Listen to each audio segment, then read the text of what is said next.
All right, everybody, we're going to get started with our changing behaviors using the behavioral bank account webinar, and we're really happy that all of you are with us today. We're hoping to, in about 60 minutes or so, depending upon if we have questions or not at the end, it may go a little longer, but in respect of your time, we're going to try to give you a real good insight into how your organization can help mold and manage your culture in your organization, and also take some of your current expense dollars and repurpose them into profit. And really, any organization now, whether you're a construction firm or a transportation firm or a manufacturer, or retailer, or anywhere in between, there are so many ways that your organization can benefit from the Behavior Bank account. And this is a service that we offer as part of our service from H&I Risk Services. My name is Chad Tisonik, and today we're going to take a little stroll through this workshop that I put together, and this is really talking about the Behavior Bank account and the program that I developed for our customers to help them manage and grow and improve and change the way they operate their businesses to make more money, quite honestly, and to reduce their expenses, and also the pain and suffering and other things related to loss and waste in organizations. Let's get started. First thing I want to do is talk about leading indicators, and this is really important as we go forward in our organizations.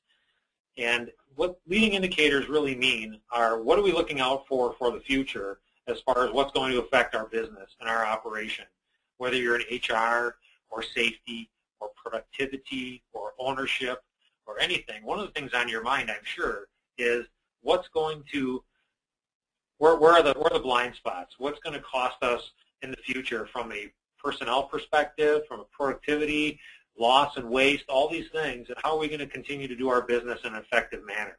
So some of the leading indicators I see are not the only ones, but some I see from the insurance and risk side are as follows.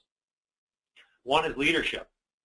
Who do we have leading our organization and our operation? From the top down, does your leader within your organization support your viewpoints and your goals relative to risk and safety and productivity and all these things? What is their focus?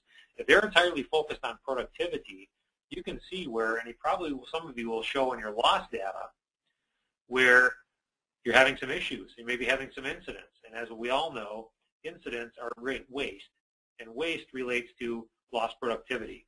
So the organizations, a lot of them that I work with, take this approach.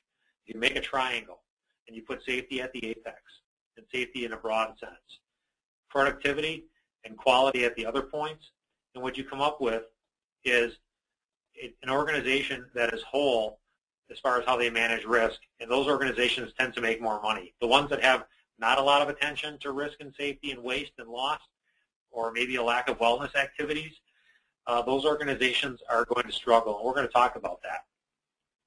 Is your attitude, and we heard this morning, get it done at all costs. Our owner says, get it done at all costs, no matter what it takes. Well, that's the message that your people are getting. And so they're not thinking about not getting hurt or not damaging your equipment or maybe showing up late. They're thinking about just getting it done. And so you have to look at what's your messaging. So good leaders and good ownership and understanding the big picture is a leading indicator, something we want to talk about. The other thing, I'll get my screen to switch here. Sometimes it lags a little bit. There we go. I just don't want to go too fast, but the next thing that we see is a leading indicator for organizations from a survival perspective and how you're going to continue to grow. Now, a lot of you are out chasing down business and trying to figure out how you're going to grow your business and trying to get new business, and that's great. That's certainly an important part of keeping your business thriving and going. But looking at expenses and considering what are the internal expenses relative to disease, and disease in the broad sense, meaning diseases of the joints, ligaments, tendons, the aging workforce issue. What are we doing? Are we placing a field goal kicker in a lineman's position? Or are we not identifying a potential risk factor in a certain type of person or personality or size or what have you as far as how we view them in our workspace, and are they a risk to us? I just had an organization that had a shoulder injury. It ended up costing $175,000 due to two dues on the surgery. Now that's a huge cost to the organization. They knew they had an exposure with this person, but continued to move on and not take any action relative to either replacing them into a different role, training somebody else, or making a change with that person pre-loss, and now they're faced with post-loss and a bunch of expense related to that year over year. So we're also starting to see a lack of wellness with some organizations, and some get it, and we're going to talk about that. Starting to see benefit plans that are targeting large discounts on the employee benefit side for organizations that have 100% participation in wellness. This is cost shifting.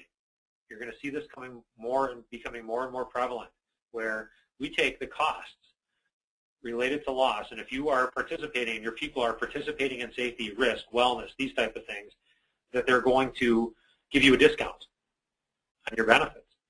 And if you're not, they're going to charge you more.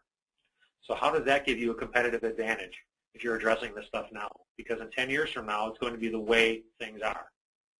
So how you identify and manage disease right now is a leading indicator.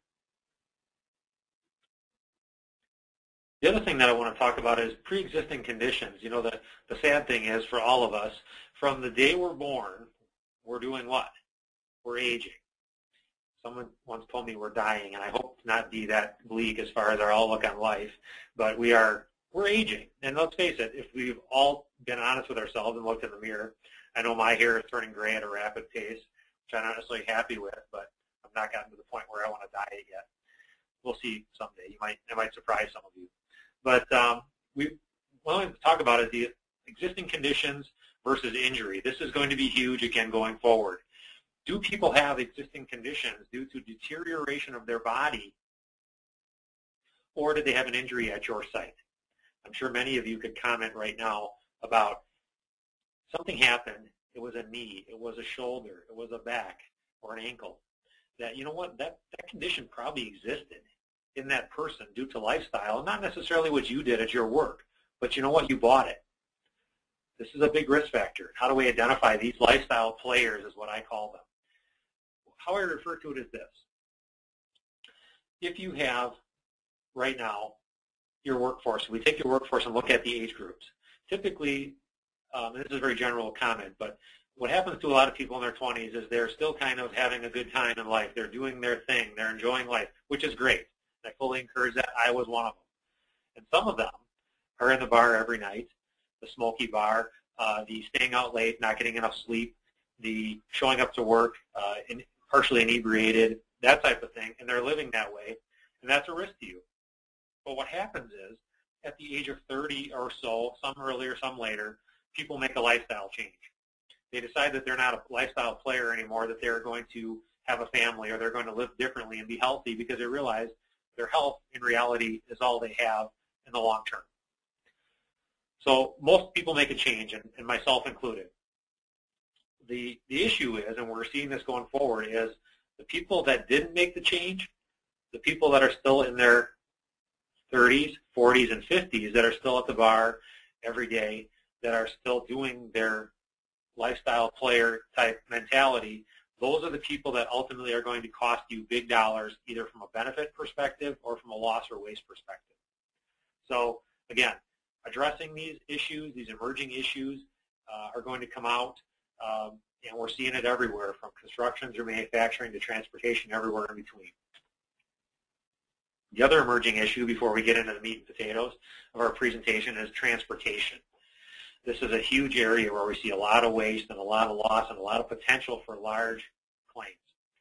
And so we see more multi-million-dollar claims from transportation than any other area combined. What these leading causes are: following too closely, inattention of drivers, and speed. Just this morning, there was a rollover crash involving a 16 and 15-year-old set of brothers in the north area of Milwaukee. They were both flown by Flight for Life, and it looks like they're going to survive. But the comment made was the 16-year-old operator of the vehicle looked down momentarily to an electronic device. And this could have been much worse in terms of having other vehicles involved. But it was a move to the one side of the road, it was an overcorrection, and then rollover. If people are doing this in your vehicles, you have a very large risk, and especially when you injure other people, your risk is then multiplied by many factors. So transportation is a risk we should be thinking about and want to address within our organization. Real quickly, we just also had a customer with a $6.2 million settlement due to a fatality that they weren't issued a ticket for. It wasn't their fault. However, the insurance company felt it was a better play to settle with it as a multiple fatality than have it go to trial. So the insurance world works in strange ways, and these are risks. And again, any incident for the most part is avoidable. This was a vehicle that hit a stationary vehicle on the highway that was in the right lane stopped. Again, no tickets issued, but when we look at following distances and driver training and awareness and look ahead factor, getting the big picture, these are all things we can try to do to make things better. So transportation, big issue. Waste in general is another big issue, and we're going to get through all these today. Waste in general is a very wide topic. It could be something as simple as your workers not showing up to work on time, not showing prepared to work, not showing at all, to the wrong product produced, or the product was produced improperly, or the wrong delivery. And we're going to go through all these things that equate to waste, and we should find a way to identify what those are and attack them and reduce them. So we should identify waste, and we're going to do that as part of this workshop today. Once we do that, we need to make sure people know about it, and that's our push in our organization, because most times people are going to do what they were originally told at their orientation, or they're going to do what they think the supervisor told them, and they're getting mixed messages. We need to make sure that our people are getting the proper message, that productivity, safety, and quality within our organization all play an equal role, and it's going to make us all more successful to do that. There are organizations on this call that I know are the best of the best from a safety, productivity, and quality perspective. The neat thing is everybody can find a way to get better. You have to improve. Even if you think you've made it, you still haven't. There are opportunities out there. We're going to identify some of those today. And then, if you decide that you want to change, you're going to get better. If you decide you want to just hang back and wait, what's going to happen ultimately is you're not going to change. And when you're not changing, you're getting worse. And when you're getting worse, that affects your business, your employees, the whole makeup of the organization. And so we need to focus on identifying waste and getting better at managing it. All right, so let's jump in. This is a portion of the workshop that I kind of want to talk a little bit about wicked expenses. And again, these are expenses in your operation, and this is where you may want to take some notes down as things come to you, because I'm going to go through some and give you some ideas. But I'm also going to try to help you think about some of these things. And normally in a group setting, we would have an interaction where we would talk about this, and in the webinar setting, we're going to do a little different. And we're going to go through that. But think about the dollars right now that you would spend on what we call waste and what those waste items might be. As an example, you have an employee that is not paying quite good enough attention to their operation, and they put the wrong load on the wrong vehicle or the right load on the wrong vehicle. That vehicle gets to its destination and it's determined that's not what they were looking for. Then what happens? That load has to be reloaded onto another vehicle or backhauled on another vehicle, which you have to pay for, to be brought back or brought to a different destination. You have employee costs, you have vehicle costs, you have fuel costs, you have a whole host of other things. I'm sure some of you can think of more than I'm even listing here. These are all items and indicators of waste, and we need to reduce that and identify it. That's just one example. There's a bunch of others that we'll go through. So this morning when we did the live version, we kind of kicked this around the room, and I can give you some examples of what we came up with. And a lot of them were related to somebody has an incident. You know, there's insurance for that, but ultimately you're the insurance company. Somebody doesn't show up to work, so we have to bring somebody else in to do that job.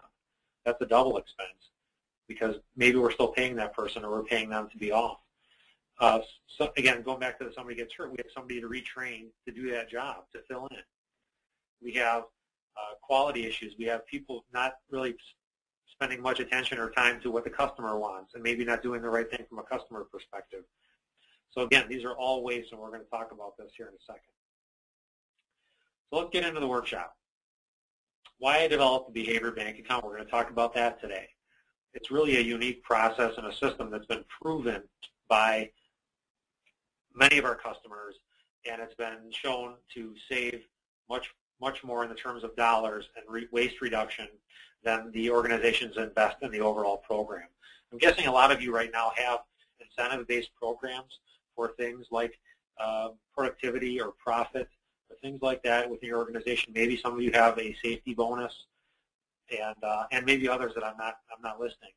But behavior bank account, in some cases, for one of our customers, what they've done is they've completely revamped their performance management system, and they've taken all of their little tools that they use and put them all into this behavior bank account in a one manageable program.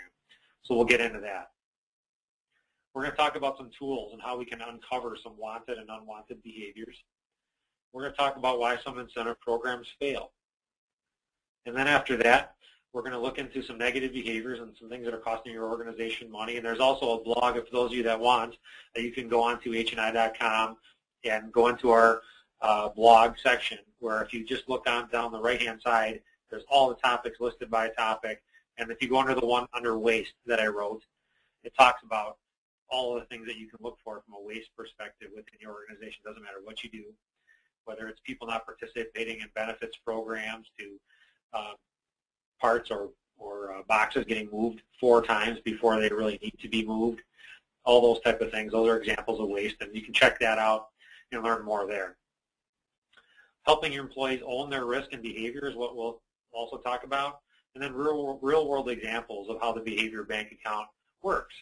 And we'll show you a little bit how to set it up, and then from there you can make a determination if this is something that works for you, or if you need some more coaching, I'm more than happy to do it on site with you and do some of these exercises with your people individually to help them uncover waste within their organization. So there's a lot of fun things we've got planned for you today, and I appreciate all of you being here, and we're going to dive in. So we're going to take a look at why some incentive programs fail, and again, we'd like to maybe a little more interaction here, but for the sake of the content, I'll just get through it, and we can talk about this at the end. And certainly pop up a question if you have something along the way. But again, these are my observations, and over my 25 years of doing what I do from a safety and risk perspective, I've kind of found that, and the reason why I developed the behavior bank account was that some incentive programs are group related, and that's okay to kind of get something going and have people think about it and changing behavior at your workspace. But what happens a lot of times is people feel like they're out of control. They don't have control over what's going on. So what can happen is, let's say we decide we're going to go 6 months and meet a productivity goal, or we're going to go 6 months without an incident or something like that with our group, and we're going to have a pizza party at the end, and everybody's going to participate. It's going to be great. Well, what happens a lot of times is we miss our target. Something happens. Well, what we've had is one person feels bad, and then the rest of the group kind of feels slighted because, you know what, I did everything I was supposed to do, but I still don't win, or I don't, participate because whatever I did, doesn't matter anymore. And so when I thought about the behavior bank account, I thought about how do we identify individual behaviors or group behaviors and things that mean specific dollars saved to an organization, and make them individualized to some extent, so that if I do what I'm supposed to do and I help the organization, that my little chunk or my little section is mine. I know that it's there for me. And so that's how I expanded this and developed it. So that's kind of my feeling on group incentives. Again, they can be good, and they can work in certain scenarios just to get a safety program or a productivity program kicked off. Hey, if we hit our target for 3 months, we're going to do X. Great. Again, you want to go a little deeper. You want to get into specific things and making things better in your organization, everybody on the same page, improve your culture. You're going to want to go a little deeper into individuality. And then as a group, you can all celebrate your success by seeing who gets the most, who participates, and who gets the least. So we'll move forward. But again, peer pressure, they can work, can cost less. They can cause people to watch out for each other, but they really can't address multiple specific loss and waste issues simultaneously like the behavior bank account.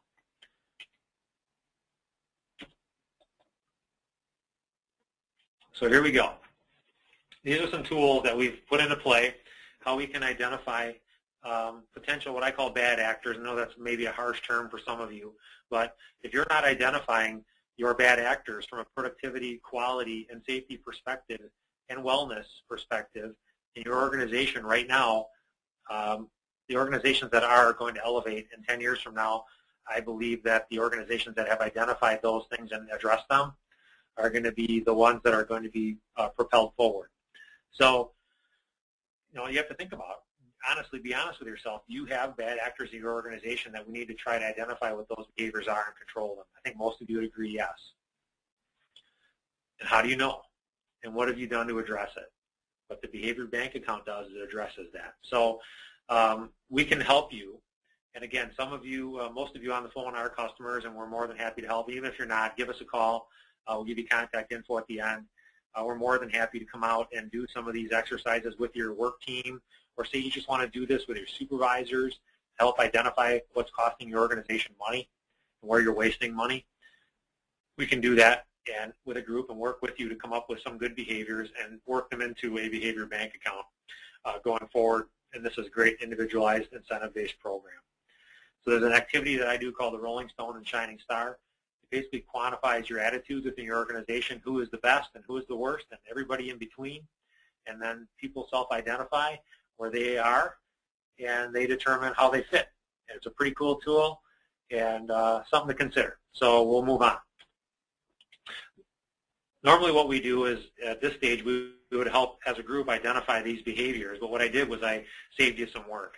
And I put together some of the ones that the current customers use within their organizations to identify, and they came up with these behaviors. And these are some of the ones that are really actually used in the behavior bank account individually at our customer organizations right now. And I won't go through all of them. You can certainly read them. And if you want a copy of the presentation, we're more than happy to get that to you as well. Just get us your contact info at the end, and we'll get it sent off to you. So we've had organizations that came to us and said, we have a big problem with people not showing up. It's costing us a lot of money. Or we have a big problem with the wrong product delivered to the wrong location. Or you name it. So these are all listed here, and these are huge. Some of them, as an example, like driving under the influence. We had an organization that was having, I hate to even admit this, and they're embarrassed of it too, but about 3 per year with their traveling workforce. Do you know what that does to your look of your organization in the event you have an incident where you have to go to court? What they do is they pull up your history, your company history, as far as your people driving your vehicles and what those people are like. And that doesn't look good when they put that up on a big card in a jury trial and say this organization has done nothing to manage these behaviors. It puts you in a defensive position. When you're in a position where you're addressing these negative behaviors and trying to make a go of it, make them better, change them, it puts you in a much better favor, almost like an affirmative defense.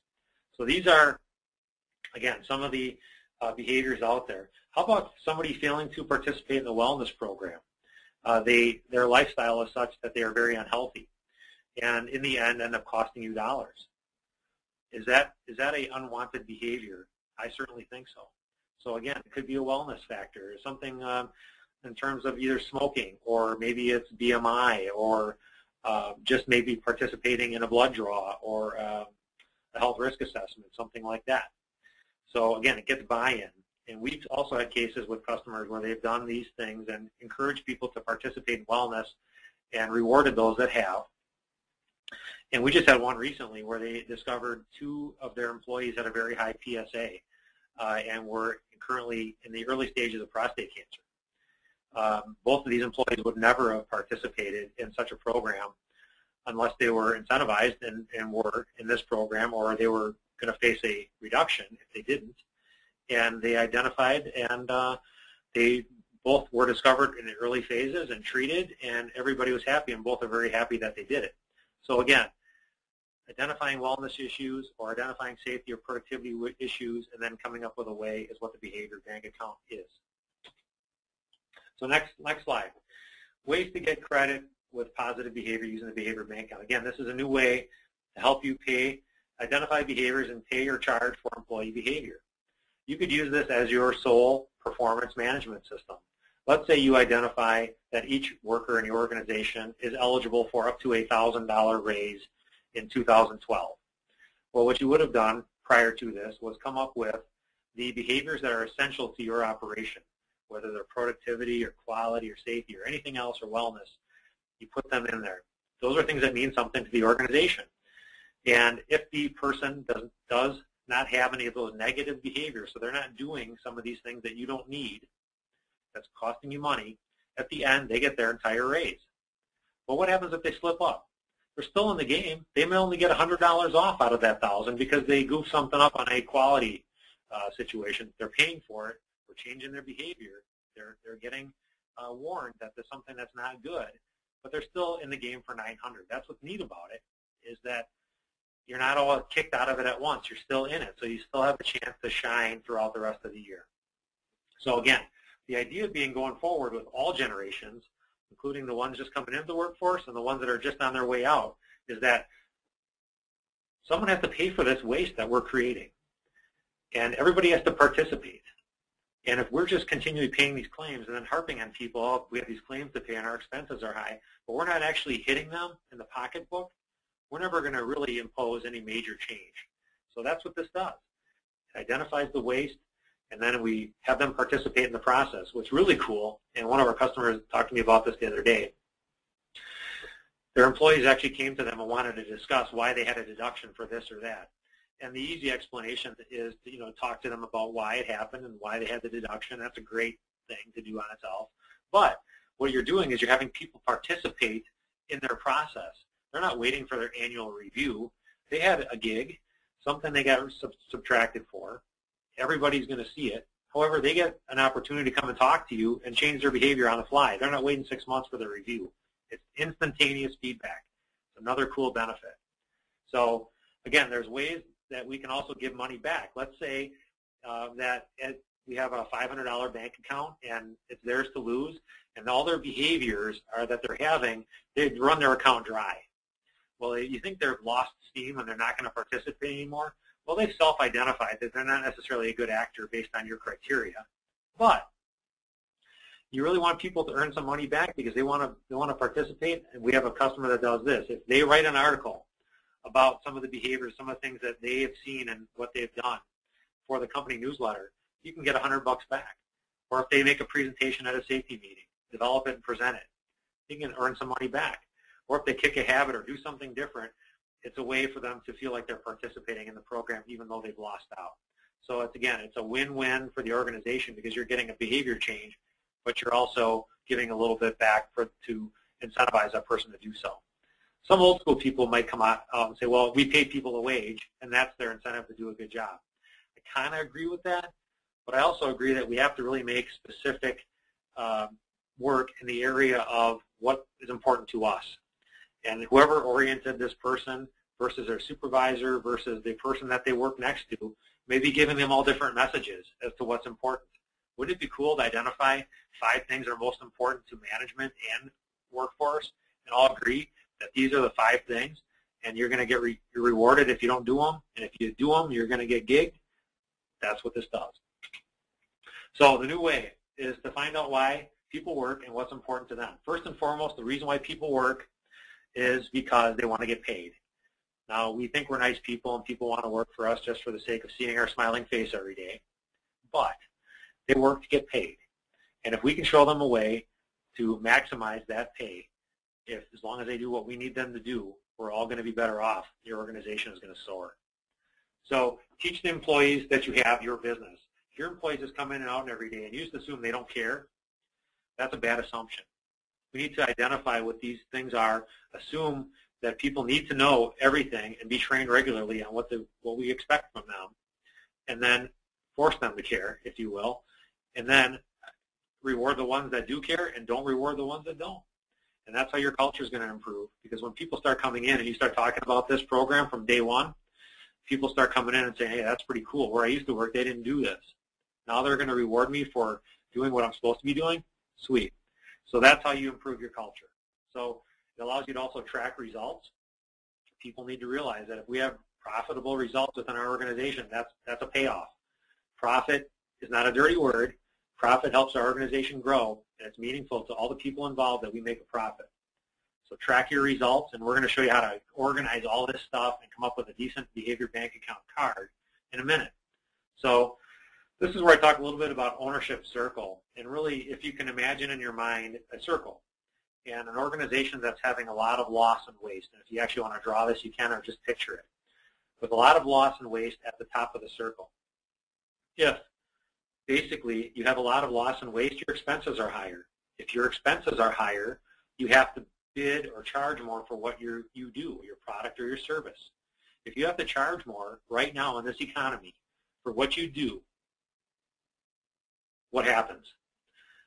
Your customers may really like you and want to stay with you. However, they physically may not be able to stay with you due to your higher costs. They may shy away from you. So if you lose business, you become smaller as an organization. You need fewer people. If you need fewer people, that affects your workforce. People need to know this. That's why they need to understand that we need to reduce waste and loss in order for the organization to be able to thrive. Now, the reverse of that ownership circle is we have less expense, less loss, less waste. When we have this, we have a greater opportunity to have more profit, and we have a greater opportunity to keep our bids or the charge for what we do the same, or maybe even go lower and compete and grow.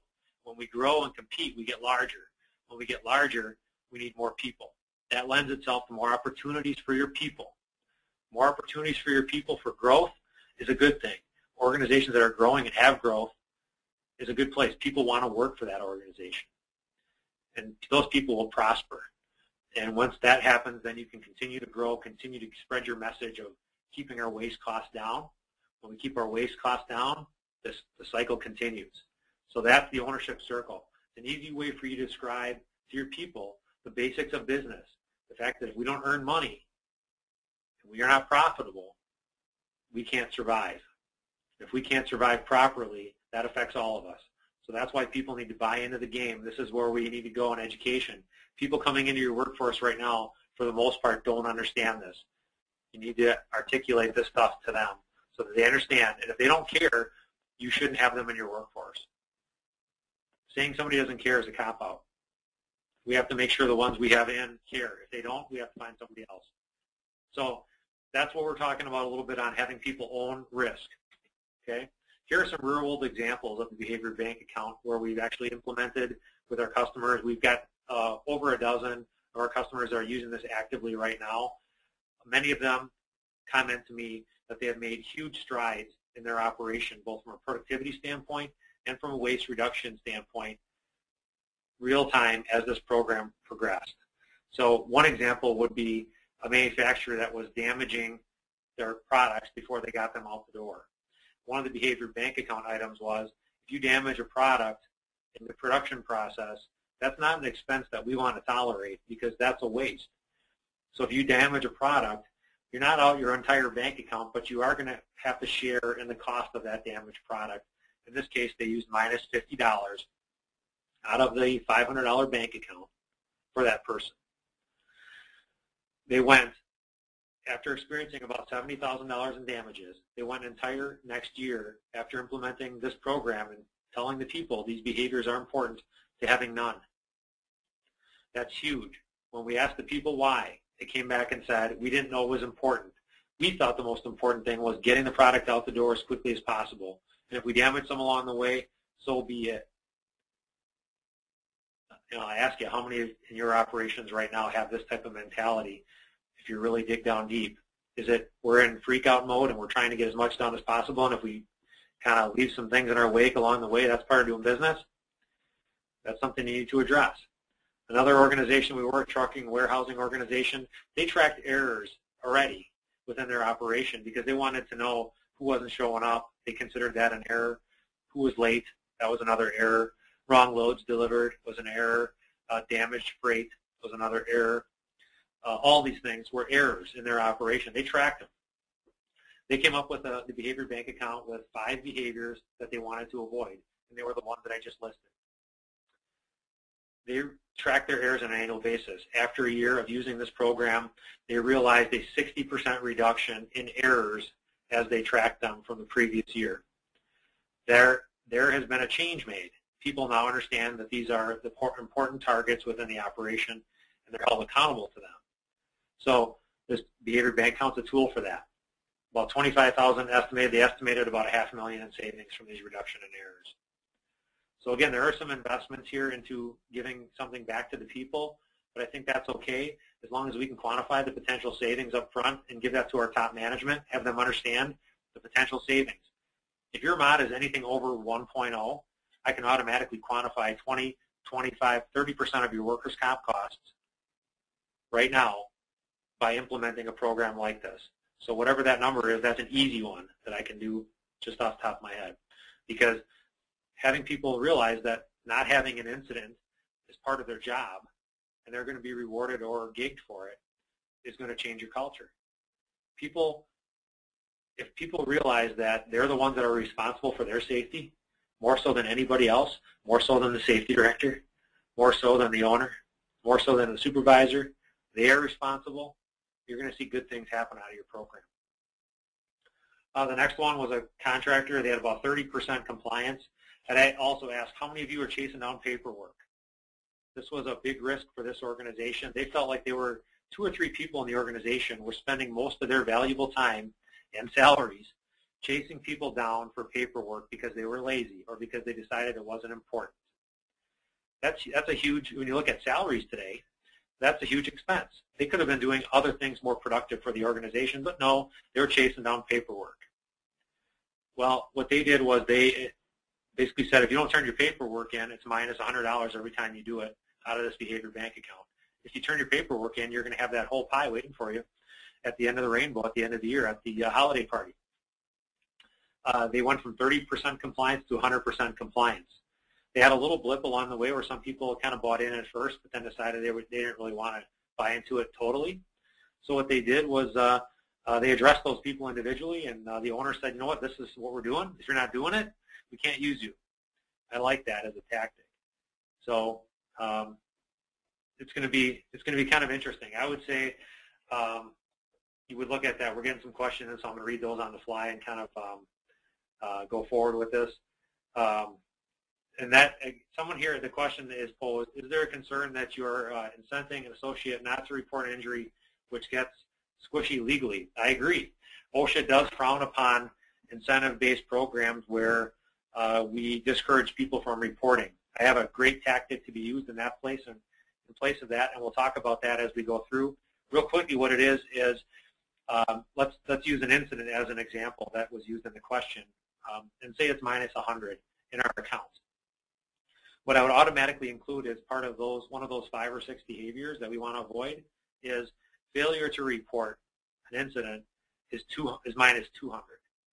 So what we're doing is we're making it more of an incentive to report an incident, and it's much harder on that person if they choose not to, and then it's found out. They're doubly penalized, if you will. So we're making sure that we get all the reports that we have coming to us, whatever the behavior is. And I have some good friends at OSHA, and I've done hundreds of citation negotiations, and they have not heard anything like this as far as how this system works.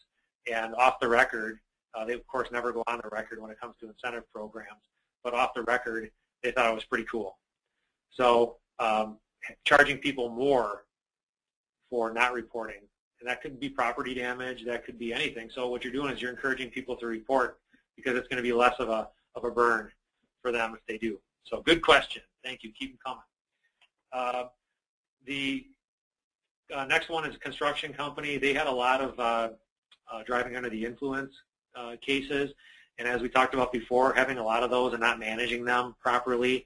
Certainly people can't drive after they've had them, and you probably have something built into your incentive program already, but they used all of their incentives and rolled them all into the behavior bank account, and they basically said if you have one, you're going to, in a sense, lose your entire account. And this company used $2,500. They had 50 employees, but they believed in this so much that they invested all their dollars for their incentives into this program.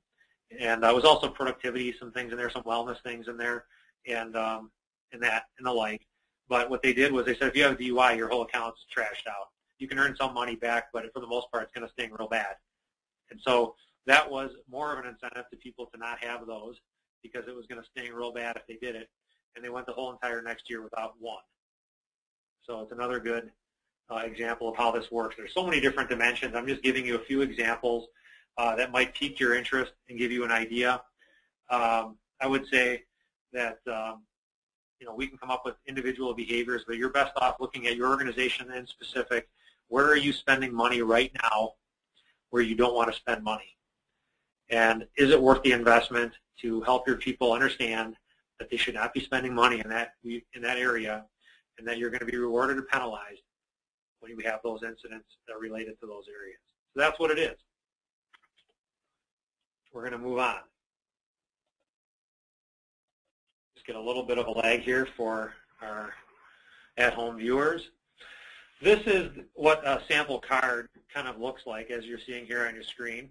And these are cards that we make into like wallet-size cards, and we can give you a template for those. I used to use like a business card type paper, and this what happens to be a real-world version of a program that a customer uses. And these cards are kept with the person in their wallet, or possibly in their vehicle, or wherever their workspace is, and they keep it handy. And it lets them know that if we have one of these things occur, that they know that they should expect a withdrawal from their account. In this case of this organization, they use $500. You could use $100. You could use $2,500. It depends on what fits best within your organization and your budget. But what they did was they made it effective on an annual basis. You have to be present in order to collect your award. As long as you're an employee of our organization, you participate. Again, it's optional. We're going to talk about this later. This is a good thing. These should be spun. It's not even spun is the wrong word. These things should be put to the people. This is a bonus. This is extra. We want to share the wealth. We also want to take away when we have expense. Doesn't that make sense? So I wish I had something like this going at some of my earlier career type jobs, because I want to do what's expected of me. I think most people do. But tell me what's expected of me. Don't make me guess. Let me know the specifics. So here are some examples. And $100 for a lost time injury at fault. $100 minus $100 for property damage. You don't call no-show. That's important to us because we have to make other arrangements. Minus $50. Minus $75, failure to order personal protective equipment. Minus $200 if you fail to report. So it's going to hurt you more if you don't report it. Plus, it's going to cause you some other problems. So you're best off reporting. We're encouraging reporting. And then we can also include a group award if you really want to have that group in there. So if we have, let's say we don't make it 90 days or something like that without a lost time accident, it would be minus 100. So if you want to have that group aspect in it, you can create something in there. But these are just a sample. These happen to be kind of loss focused. This company wanted to direct their bank account based on loss. So I would say that, if you're looking at your expenses and where you're spending money, it may be in health insurance. It may be in damaged product. It may be in a whole host of other areas. I don't want to direct this specifically at safety, so keep a broad perspective as you think about these things. And then come up with a plan where you're going to address them. So that's what this really does. Now, just a little bit on the next slide here. What we want to do is we want to make sure that we do this on an annual basis. Some companies say, well, we don't want to wait a whole year because it seems like an awfully long time for our people to celebrate and to be rewarded. You can do it quarterly if you want. It's going to cost you a little more in time and energy to keep, with the management, but not much. And so there's all different ways. This is not a specific has to be type of program. It can be one item that you want to control. It could be 10. I like to keep it around 5 or less if possible, but let's try something. And if we don't try something, we're not changing. And if we don't change, we're not getting better. So think about that. Some of the things that we want to do to improve your chances for success is have the employees participate in a meeting. I've done this quite a bit at a customer site where we sit down with a group of employees or supervisors, and we have them come up with the negative behaviors. What are they? Because they know. They see them every day. They may have people working right next to them that are emitting 4, 5, 6 negative behaviors that we don't see or that we don't address. So have them also participate in this Rolling Stone Shining Star activity process to help them identify and see where you're at as an organization. We've had some groundbreaking meetings when we've done this, and you really come up with some pretty cool things. and some pretty interesting items from the people that actually do the work. So pay attention to the buy-in. This is a good thing.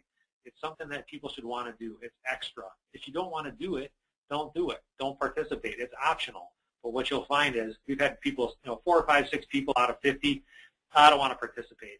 I don't need this kind of stuff. This is BS. Well, what will happen is all those people will participate the following year because they see the people that get the reward check for doing what they're supposed to do, and that's actually a good thing, and they're happy about it. So everybody wins. Those people will come in the following year. You have to have a spreadsheet. So once you have your behaviors, all your employees are listed. So you have to have things that you can be easily identifiable and reported to you so you know what happens. If a vehicle gets damaged and there's a driver assigned to it, you know who that person is. If there's nobody assigned to that vehicle, and it could be a number of people, you're going to have somebody step forward. And the idea being your culture is going to change to somebody that will do that because they're going to get stung worse if they don't. Okay? So have that spreadsheet with all the behaviors on it. And then appoint a trusted record keeper, somebody that's going to have to keep the data. And then this is a positive, so you have to make it as such. You can also have your office environment participate. Maybe theirs is more wellness focused. Maybe theirs is customer service, a customer complaint. Somebody calls in and says, hey, somebody hung up on me. I didn't get the proper service I was looking for. Okay, well, failure to service the customer properly and it's validated by a call-in. Somebody takes the time to call in. We can debate whether it's good or bad or whether it's real or not, but someone took the time to call in. So that's minus 50 or that's minus 100. That's going to help your service staff do a better job dealing with your customers because let's face it takes a lot of money to get a new customer. And once you got them, you better keep them because once you lose them, it's going to cost you a lot more money to get another customer. So that's an area of waste that we can really try to avoid in the office environment. So there's a bunch of things you can do. Say it's smoking, say it's BMI, whatever you want to do. Have a separate one for the office, or let's say this is all too much for you and you have 10,000 employees and there's no way you can implement a program like this. Well, do your supervisors, do your department managers. Maybe you have 8 department managers and you're just going to have a bank account for them and you're going to rely on them not to have these certain behaviors happening. Well, if what's important gets done, what's measured gets done, what's identified by you and conveyed to your people gets done. So there's no excuses. There's a way to address this with any part of your operation, with any size, whether you're 10 people or 10,000 people, there's a way to identify and work with this program. All right, we've got another question coming up, and let's address it on the fly. Why would the program be optional if 5 or 6 behaviors are key to the company's success? Good question. Reason being is because we've had situations where the program is dumped on people, and some people say, well, this is BS. I don't want to do this. I'm not going to participate. I don't want to do that. Well, if it's optional, they don't have to. And like I said before, they are going to want to participate the following year once they see it's actually a good program. We had this at a customer in Green Bay with about 500 employees. And some employees took this as an intervention in their lifestyle at work. They looked at this as a bad thing. Maybe it wasn't sold right, or maybe it wasn't put across to the employees right, but I don't want to create a negative culture at your organization. If you have a group of people that for whatever reason look at everything as a bad thing, so you have 2 ways to handle it. You could make it optional and say, you know what, if you really don't think you want to participate in a $500 or whatever it is, bonus potential, if you don't commit any of these behaviors, great. We want you in, we want you to participate and be part of it. But if you don't, we don't want you poisoning the well because those people are going to be the ones going back to the other people, oh, I don't know why we're doing this. What are they trying to do, control us? That type of thing, which I've seen. So that's one way to handle it. Or the other way is to require everybody to do it and sell it really good and say this is what we're doing, this is how we're doing it, we're all a team, everybody's participating, and move forward that way. And then also what's going to happen is you're going to have to address those negative actors. So when people do self-identify as a negative actor and say this is BS, I don't know why we're doing this, you're going to have to address those people one-on-one. So that's a great question. You can do it optional. You can do it mandatory. It's just a matter of how you put it across to your people. So again, thank you for the question. All right. So again, we talked about involving the office. Arguing is not allowed. All decisions are final. It's an opportunity for you to come and talk to us about a deduction that you got. That's fine. We can talk to you about it. But if you get in a position where you're arguing about what is or what isn't included, there has to be a gatekeeper. If what isn't included gets argued and you make a change, well, that sets the tone for everybody to come in and plead their case in front of a court of law. And then you may be finding yourself in a time trap that way. So the idea being, have good behaviors that you're trying to avoid, that you can quantify and that are kind of cut and dried.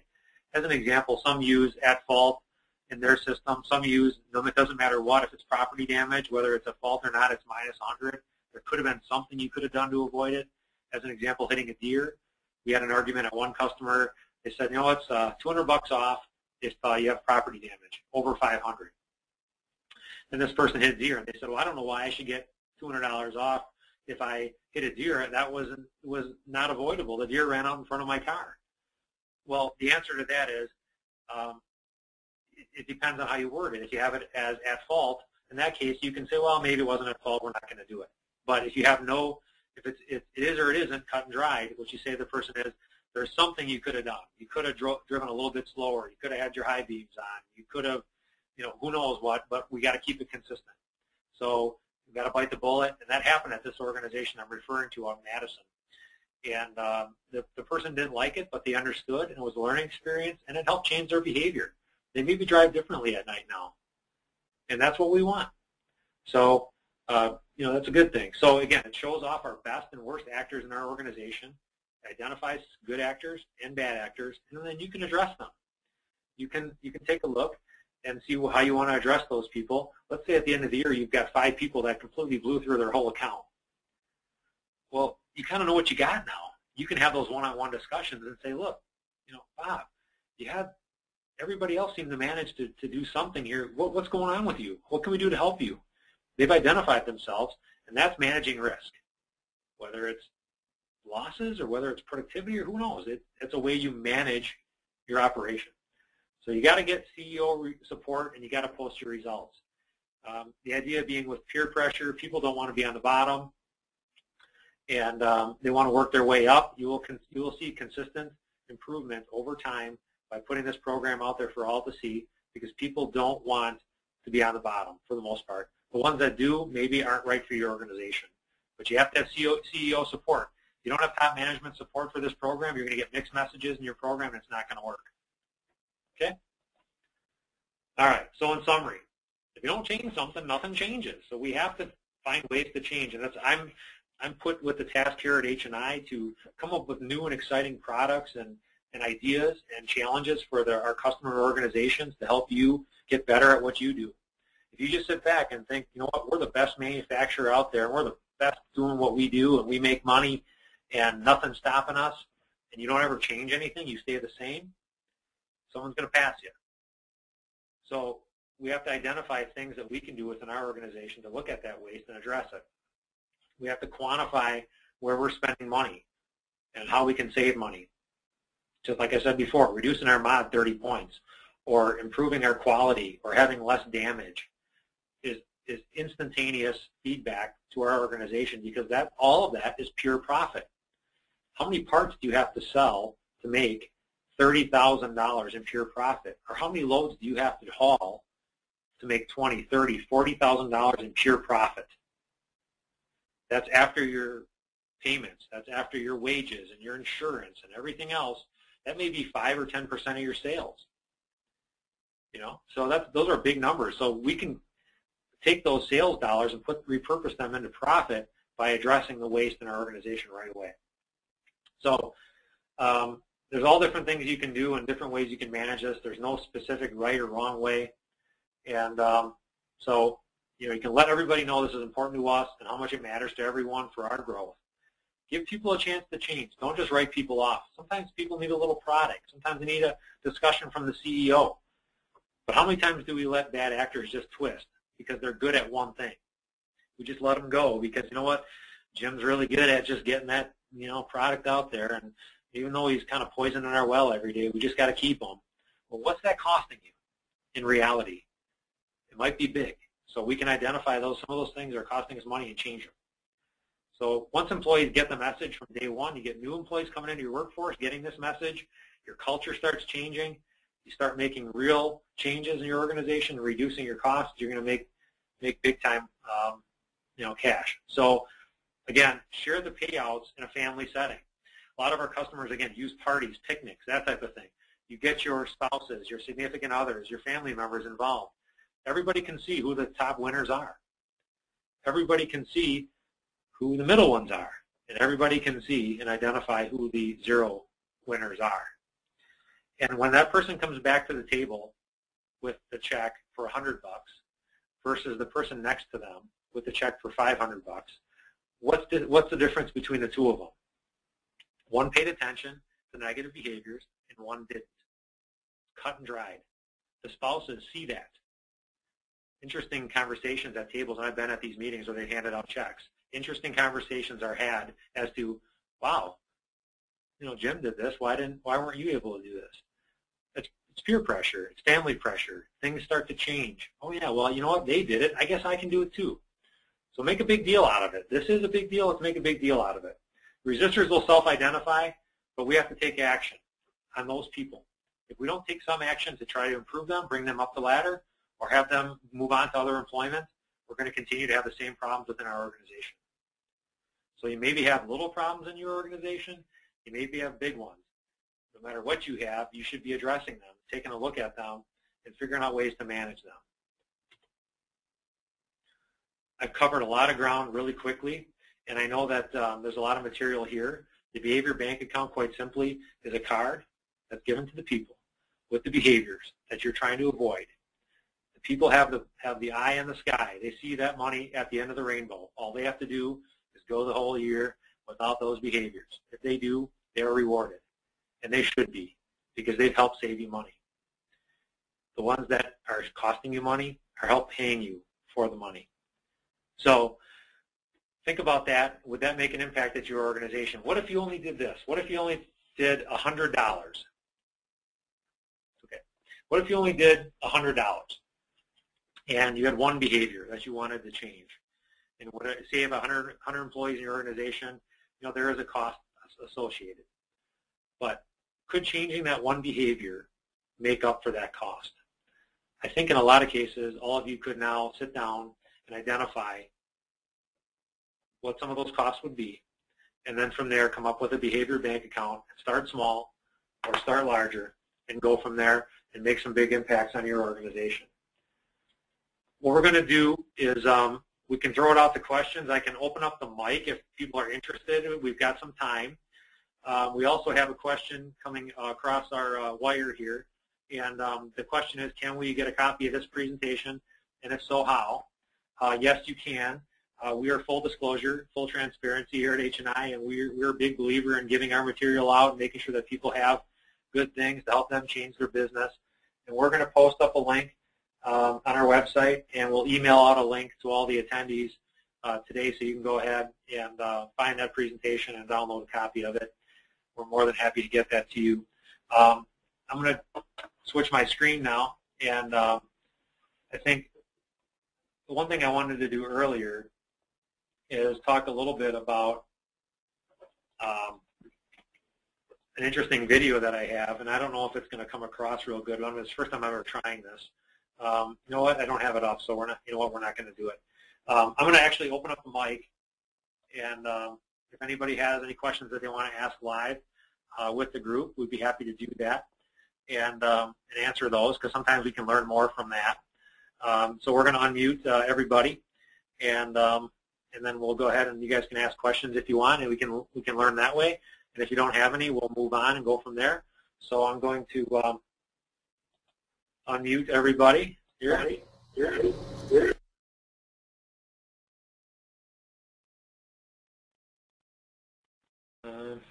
Doesn't look like that's working.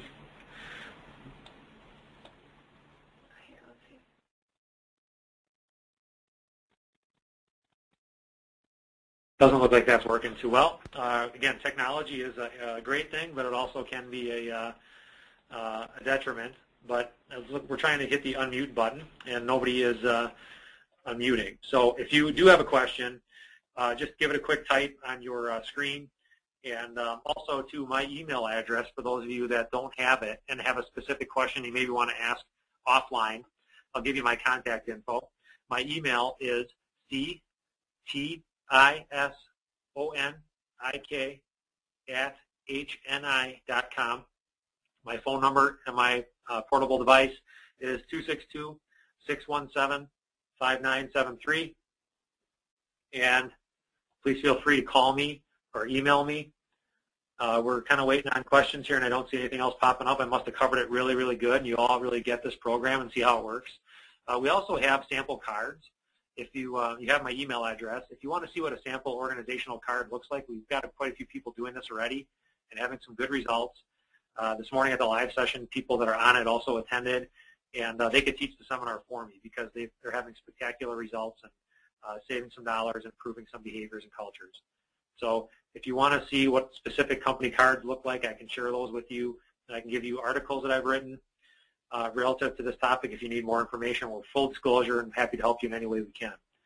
So I think what we'll do at this point is we will go ahead and end the webinar, and if you do have specific questions, please feel free to email me or contact me by phone, and I will get those back to you as soon as possible.